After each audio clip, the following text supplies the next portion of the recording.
नमस्कार दोस्तों, early study 2.0 पर आपका स्वागत है।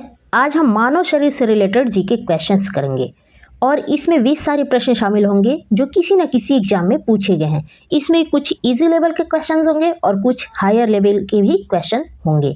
ये वीडियो मानव शरीर का पार्ट 1 है जिसमें 25 क्वेश्चंस हैं और आगे भी इसके पार्ट 2, पार्ट 3, पार्ट 4 जितने भी क्वेश्चंस एग्जाम में पूछे होंगे उसके पार्ट्स आपके सामने प्रेजेंट होते जाएंगे।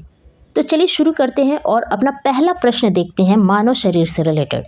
मानव शरीर में कुल कितनी हड्डियां होती हैं? 200, 204, 206, 208। इसका जो राइट आंसर है वो है 206। नवजात शिशु में हड्डियों की संख्या लगभग कितनी है? 204, 206, 250 या 300। तो इसका जो राइट आंसर है वो है 300। और ये जो नंबर है ये वेरी करता है, कहीं कहीं पे आपको हो सकता है कि ऑप्शन में 305 भी देखने को मिले, हो सकता है 310 भी देखने को मिले, या फिर हो सकता है 290 भी देखने को मिले। तो अराउंड 300 माना जाता है कि नवजात शिशुओं में हड्डियों की संख्या है। तो एक ऑप्शन के अनुसार अपना आंसर करेंगे। मानव खोपड़ी में हड्डियों की संख्या कितनी है? 15, 18, 40 या फिर 22। तो इसका जो राइट आंसर है वो है डी नंबर 22। अगर आपसे ये सवाल पूछा गया कि मानव खोपड़ी में हड्डियों की संख्या कितनी है और ऑप्शन में 8 रहे तो आप 8 को टिक करेंगे। क्यों करेंगे?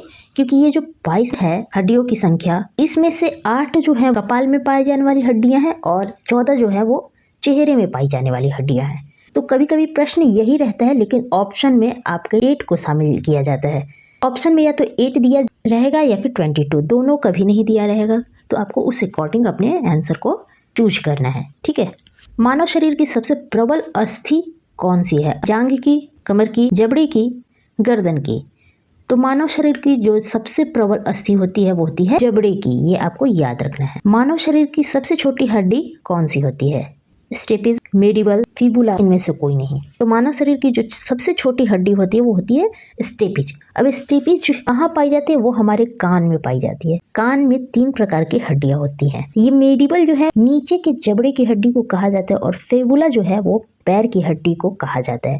तो इस तरीके से आप और भी 2 ऑप्शन के बारे में जान गए। आगे बढ़ते हैं। मानव शरीर की सबसे लंबी हड्डी होती है, ये बहुत प्रश्न पूछे गए हैं। फीमर, ह्यूमरस, स्टेपिस या फिर फिबुला? अभी अभी हमने फिबुला के बारे में पढ़ा और स्टेपिस भी हमने जान लिया। स्टेपिस कान की हड्डी को कहते हैं और फिबुला जो है वो पैर की हड्डी कहते हैं। फीमर जो है जांघ की हड्डी होती है और ह्यूमरस जो है भुजा की हड्डी होती है, यानी कि हाथ की। इनमें से जो सबसे लंबी हड्डी होती है वो होती है फीमर की। आप यहाँ पे देख सकते हैं फीमर की हड्डी, ये हमारे कूल्हे से जो यहाँ से ज्वाइंट है यहाँ तक घुटने तक, ये सबसे लंबी हड्डी होती है जिसे हम फीमर कहते हैं। अच्छा, अभी हमने फिबुला की बात की तो फिबुला ये है, फिबुला यहाँ से यहाँ तक, और टिबिया जो है वो यहाँ से यहाँ तक की हड्डी होती है, ठीक है। तो इस तरीके से 3 ऑप्शन के बारे में आपने और भी जान लिया है। जो राइट आंसर यहाँ पर होगा फीमर, ठीक है। आगे बढ़ते हैं। दांतों एवं हड्डियों में पाए जाने वाले तत्व निम्नलिखित में से कौन सा है? पोटेशियम व कैल्शियम, कैल्शियम व मैग्नीशियम, फास्फोरस व सल्फर, कैल्शियम व फास्फोरस? तो इसका जो राइट आंसर है कैल्शियम व फास्फोरस। तो ये भी प्रश्न इंपॉर्टेंट है, इसको भी आपको याद रखना है। मनुष्य के जीवन काल में कितने दांत 2 बार विकसित होते हैं? 4, 10, 20 या फिर 30? इसका राइट आंसर है सी, 20। आगे बढ़ते हैं। मनुष्य के पाचन का अधिकांश भाग किस अंग में संपन्न होता है? अग्नाशय, बड़ी आंत, छोटी आंत या फिर अमाशय? तो मनुष्य का अधिकांश जो पाचन होता है वो छोटी आंत में होता है, जो कि आप यहाँ पे देख सकते हैं। तो ये होती है हमारी छोटी आंत और यहीं पे अधिकांश पाचन क्रिया होती है। मनुष्य में पाचन क्रिया कहाँ से प्रारंभ होती है? मुंह से, अमाशय से, मलाशय से या फिर पित्ताशय से? तो आप देख सकते हैं इस फिगर में मनुष्य में जो पाचन क्रिया होती है वो मुख से ही आरंभ हो जाती है।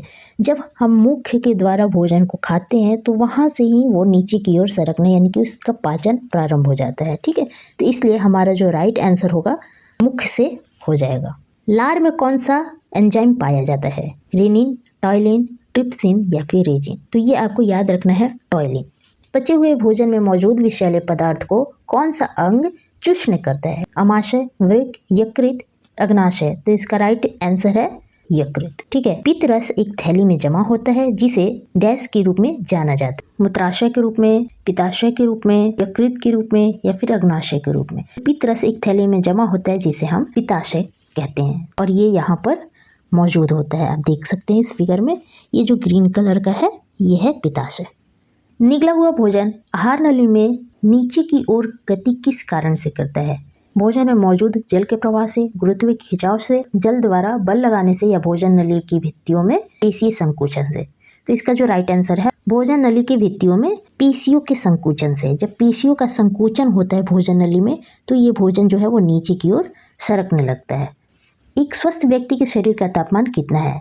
98.6 degree Celsius, 31 degree Celsius, 37 degree Celsius या फिर 40 डिग्री सेल्सियस। इसका जो राइट आंसर है 37 डिग्री सेल्सियस। अब हम जो थर्मामीटर का उपयोग करते हैं उसमें हम जनरली ये देखते हैं, एक्चुअली में ये 98.6 डिग्री फ़ारेनहाइट होता है। अगर सेल्सियस में कैलकुलेट करेंगे तो 37, और अगर फ़ारेनहाइट में करेंगे तब जाके ये होगा। ठीक है, अगला प्रश्न है, कौन सी रक्त वाहिकाएं फेफड़ों से हृदय तक शुद्ध रक्त ले जाती हैं? हृदय शिरा, फुफ्फुसीय शिराएं, फुफ्फुसीय धमनियां, हृदय धमनी। तो इसका जो आंसर है फुफ्फुसीय शिराएं, जो कि आप यहाँ पे देख सकते हैं। ये जो वाहिकाएं हैं, रक्त वाहिकाएं, ये फेफड़ों से हृदय तक शुद्ध रक्त ले जाने का कार्य करती हैं। भोजन खाने व निकास में कितने घंटे लगते हैं? 5 से 6 घंटे, 10 से 12 घंटे, 10 से 20 घंटे या फिर 12 से 24 घंटे। तो भोजन खाने व निकास करने में 12 से 24 घंटे का वक्त लगता है। सोते समय रक्त दाब में क्या परिवर्तन होता है? यहाँ पर रक्त दाब होगा। सोते समय रक्त दाब में क्या परिवर्तन होता है? बढ़ता है, रक्त दाब बढ़ जाता है, घट जाता है, या फिर पहले जैसा रहता है? पहले घटता है फिर बढ़ता है। तो इसका राइट आंसर है घटता है। मानव रुधिर का पीएच मान कितना होता है?